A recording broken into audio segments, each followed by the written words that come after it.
Devinez qui est de retour? Je vous ai manqué? Non? Yes. Bon, là, on va parler du dernier chapitre, donc toujours de l'Écosse, comme c'est ce que Madame le monstre des marais, Godard de son nom, préfère. Et on va parler du coup des Lumières écossaises et du despotisme de Dundas et tout ça. Donc en gros, le dernier chapitre vraiment du CM, enfin du CM du cours, pour qu'on puisse vraiment avoir tout le cours entier pour les révisions. Alors là, on va parler du coup du despotisme, entre guillemets, de Henry Dundas. Alors au XVIIIe siècle, le système politique écossais est dominé par les grands propriétaires terriens. Henry Dundas, il exerce un contrôle quasiment total sur la vie politique écossaise entre 1775 et 1805, au point de diriger la majorité des députés écossais à Westminster, qui met au service du Premier ministre William Pitt. Alors rien à voir avec Brad. Alors grâce à un vaste système de patronage, Dundas offre des carrières et des avantages aux élites écossaises, notamment dans l'Église, les universités et l'Empire britannique, en particulier en Inde. Alors ce système, à la fois corrompu mais présenté comme patriotique, explique la forte intégration de l'Écosse dans l'Empire et sa surreprésentation politique. Sauf que ce pouvoir est progressivement contesté à la fin du XVIIIe siècle sous l'influence de la Révolution française et des idées réformatrices comme celle de Thomas Paine par exemple. Alors des mouvements radicaux apparaissent, menés notamment par Thomas More, mais ils sont réprimés avec le soutien des classes moyennes qui sont inquiètes de l'instabilité. Alors le système de Dundas, il s'effondre au début du XIXe siècle, affaibli par les évolutions sociales, l'impopularité de l'émancipation catholique et la montée des idées progressistes. La réforme électorale de 1832 marque une étape importante. Elle élargit le droit de vote et rééquilibre la représentation écossaise, tout en maintenant la propriété comme un fondement du pouvoir politique. Alors là, du coup, on va voir le schisme de l'Église écossaise en 1843. Alors à la fin du XVIIIe siècle et au début du XIXe, l'Église établie d'Écosse, alors la Kirk, mais rien à voir avec Charlie Kirk, et Dieu n'est pas son âme, est dominée par les modérés, proches des élites sociales et intellectuelles. Leur tolérance et leur influence dans l'éducation contribuent progressivement à éloigner la Kirk de la population au profit d'un rôle davantage lié à l'establishment. Cette position est fragilisée par les mouvements de réveil religieux encouragés par les évangéliques qui gagnent en influence. Alors, la crise culmine en 1843 avec la Great Disruption. En 1834, la Veto Act donne aux paroissiens le droit de refuser un ministre, provoquant une rupture profonde au sein de la Kirk. Les évangéliques font alors scission et fondent la Free Church, qui se développe en dehors de l'église officielle et attire surtout les classes moyennes et ouvrières. Cette division affaiblit durablement l'autorité de l'église établie. Et parallèlement, l'urbanisation et l'industrialisation posent de nouveaux défis. Les églises tardent à répondre aux problèmes de pauvreté, d'éducation et à l'exclusion des ouvriers et mineurs. Dans des villes comme Glasgow, les presbytériens dissidents et les catholiques, notamment issus de l'immigration irlandaise, deviennent majoritaires, accentuant encore plus le recul de l'influence de la Kirk. Alors maintenant, on va parler de l'industrialisation. Alors à la fin du XVIIIe siècle, l'Écosse, en particulier les Lowlands, entre dans une phase de modernisation rapide. L'agriculture connaît de profondes transformations grâce à de nouvelles cultures, aux enclosures, à la rotation des cultures et aux progrès techniques, ce qui permet une forte hausse de la productivité. Entre les années 1760 et 1840, la production par travailleur double permettant de nourrir une population plus nombreuse et d'améliorer globalement le niveau de vie rural. Alors cette modernisation agricole, elle fournit les capitaux nécessaires à l'industrialisation, notamment dans le textile. L'industrie du coton, quant à lui, se développe à la fin du XVIIIe siècle avec des centres majeurs comme New Lanark, fondé en 1785 près de Glasgow. Alors si les grandes usines symbolisent cette période, une production textile domestique subsiste également. Au XIXe siècle, l'exploitation du charbon devient un pilier de l'économie, stimulé par l'usage de la machine à vapeur et des progrès techniques, malgré des conditions de travail très difficiles pour les mineurs. Alors, l'industrialisation entraîne de profondes mutations sociales. Les populations rurales, notamment des Highlands et d'Irlande, migrent vers les villes industrielles au prix de la désorganisation de la vie familiale et de conditions de travail éprouvantes. L'urbanisation progresse rapidement. Au début du XIXe siècle, l'Écosse est l'un des pays les plus urbanisés d'Europe, avec Glasgow comme centre industriel, textile et portuaire majeur. Et malgré une amélioration globale du niveau de vie jusqu'aux années 1790, les guerres révolutionnaires et napoléoniennes provoquent une période d'insécurité économique. Le système d'assistance aux pauvres se révèle insuffisant face au chômage de masse, tandis que les villes font face à des problèmes de logement, de salubrité et de santé.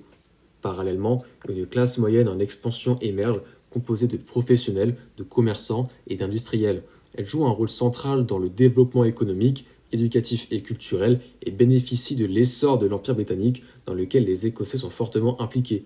Les progrès des transports, routes, ponts, canaux, puis chemins de fer, etc., ils renforcent l'intégration économique du pays, ce qui est une bonne chose. Et enfin, les Highlands connaissent des bouleversements majeurs après 1745, puis entre 1780 et 1840 avec les Highland Clearances. Motivés par la recherche du profit, ces expulsions provoquent l'émigration massive de populations entières, aggravée par la famine de la pomme de terre dans les années 1830-1840. Alors, ces transformations marquent durablement la société écossaise et renforcent son intégration dans l'économie et l'administration de l'Empire britannique. Alors là, du coup, maintenant, on va parler des arts et des lumières écossaises. Alors, au XVIIIe siècle, les sciences, la philosophie, la littérature et les arts jouent un rôle central dans l'expression d'une société écossaise dite polite, fondée sur l'éducation, la raison et le progrès. Et l'Écosse est alors à l'avant-garde des lumières européennes, et le monde universitaire est dominé par des figures majeures comme Adam Ferguson, professeur de philosophie morale à Édimbourg, William Robertson, principal de l'université d'Édimbourg qui développe notamment la faculté de médecine, et Adam Smith, professeur à l'université de Glasgow. Alors ces intellectuels s'inscrivent dans un vaste environnement social, fait de clubs et de sociétés savantes où se rencontrent propriétaires fonciers, universitaires et professionnels. Ces lieux favorisent la diffusion des idées nouvelles auprès d'un large public rendu réceptif par la qualité exceptionnelle du système éducatif écossais. La science y occupe une place aussi importante que la philosophie, avec des figures comme James Hutton en géologie ou William Cullen en chimie. Le savoir ne reste pas confiné aux élites, les conférences sont souvent ouvertes au public, ce qui permet une diffusion large des idées des Lumières. Alors l'héritage des Lumières est aussi visible dans l'espace urbain et architectural. À Édimbourg, la Newtown symbolise richesse, ordre et rationalité. Des villages planifiés apparaissent dans les Highlands et le long des côtes, comme Inverary ou Inverary. De grandes demeures sont construites ou transformées par des architectes de renom, notamment William et Robert Adam. Et ce dernier notamment développe un style néoclassique inspiré de l'antiquité grecque et romaine, utilisé aussi bien dans l'architecture que dans le mobilier, la céramique et l'orfèvrerie. Les bâtiments publics reflètent la réussite de la nouvelle classe moyenne, notamment à Glasgow et Édimbourg. Les arts visuels connaissent également un essor important. La peinture écossaise est marquée par les portraitistes tels qu'Alan Ramsay, figure majeure du XVIIIe siècle, ainsi que Gavin Hamilton, Alexander Runciman et David Allan, souvent formés en Italie dans le cadre du Grand Tour. Au XIXe siècle, Alexander Nasmith développe une vision plus romantique de l'Écosse en écho aux œuvres littéraires de Walter Scott.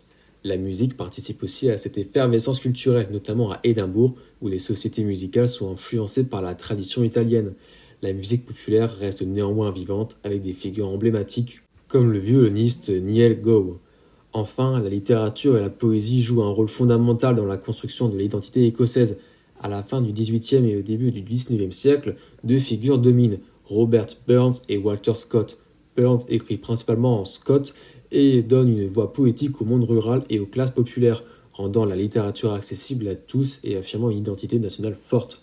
Walter Scott, quant à lui, développe le roman historique et contribue à forger une vision romantique de l'Écosse profondément ancrée dans son passé et ses paysages. Ensemble, ils laissent un héritage culturel majeur, toujours célébré aujourd'hui. Alors, j'ai déjà un peu parlé du coup de la Newtown d'Édimbourg, mais comme c'est un sujet assez intéressant qui pourrait potentiellement tomber en tant que sujet d'examen, je vais reparler un petit peu plus précisément de Newtown, mais aussi des infrastructures qui voient le jour en même temps que cette Newtown.